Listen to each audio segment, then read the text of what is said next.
ఓయూలో news కవరేజ్కి వెళ్లిన news reporters, video జర్నలిస్టులపై పోలీసుల దాడిని నల్గొండ జర్నలిస్టులు ఖండించారు. నల్గొండలోని క్లాక్ టవర్ సెంటర్లో జర్నలిస్ట్ సంఘాల ఆధ్వర్యంలో నిరసన వ్యక్తం చేశారు. ప్రజా సమస్యల నిరంతరం వెలుగు తీసుకువస్తున్న జర్నలిస్టులపై పోలీసులు దాడి చేయడం సిగ్గుచేటని జర్నలిస్ట్ సంఘాల నాయకులు అన్నారు.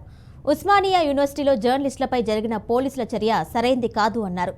ఇలాంటి చర్యలకు పాల్పడిన పోలీసులను వెంటనే సస్పెండ్ చేయాలని, లేని పక్షంలో రాష్ట్ర వ్యాప్తంగా ఉద్యమాలు చేస్తామని వారు హెచ్చరించారు. ఉస్మానియా యూనివర్సిటీలో నిరుద్యోగ యువకులు ధర్నా కార్యక్రమం చేపట్టడం జరిగింది.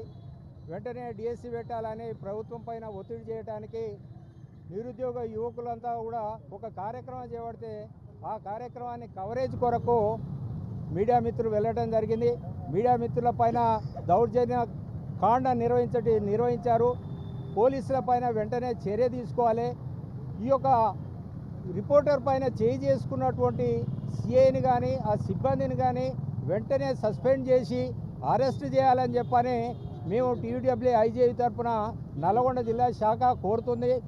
వెంటనే చేయకపోతే రాష్ట్ర వ్యాప్తంగా ఉద్యమం చేపడతామని ప్రభుత్వాన్ని మరొకసారి హెచ్చరిస్తున్నాం.